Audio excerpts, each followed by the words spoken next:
Emmanuel Macron reçoit jeudi les responsables de partis pour évoquer le conflit en Ukraine en amont d'un vote parlementaire, et après avoir agité l'éventualité d'une présence militaire sur le terrain qui a ravivé les clivages avant les élections européennes.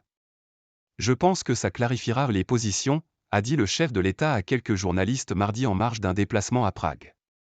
C'est un moment de vérité, abonde son entourage, évoquant des fissures dans l'unanimité constatée encore l'été dernier sur le soutien à Kiev. La porte-parole du gouvernement Prisca Thévenot a même jugé mercredi assez évident que le Rassemblement national n'était pas aligné sur la position de l'exécutif qui est de refuser que Vladimir Poutine gagne.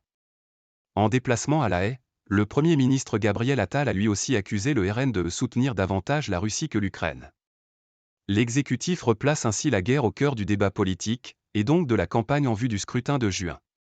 Alors que le RN, mené par Jordan Bardella, fait la course largement en tête dans les sondages, le président de la République a demandé mercredi à ses ministres de se battre pied à pied dans la campagne macroniste qui sera lancée samedi lors d'un meeting à Lille.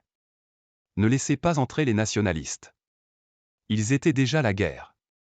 Ils sont désormais la défaite face à la Russie, a martelé Emmanuel Macron devant son gouvernement. Son camp espère creuser ce sillon à la faveur d'une série de rendez-vous. Le président, qui a promis de se rendre en Ukraine avant mi-mars, s'est ainsi entretenu mercredi à l'Élysée avec ses prédécesseurs François Hollande et Nicolas Sarkozy, juste avant la réunion de ce jeudi à 10h30 avec les dirigeants des formations politiques représentées au Parlement. Il doit leur présenter à huis clos les résultats de la conférence internationale pour amplifier le soutien militaire à l'Ukraine organisée la semaine dernière à Paris. La stratégie française fera ensuite l'objet d'un débat, suivi d'un vote, au Parlement, mardi à l'Assemblée nationale, puis mercredi au Sénat. Or, ce débat s'annonce agité.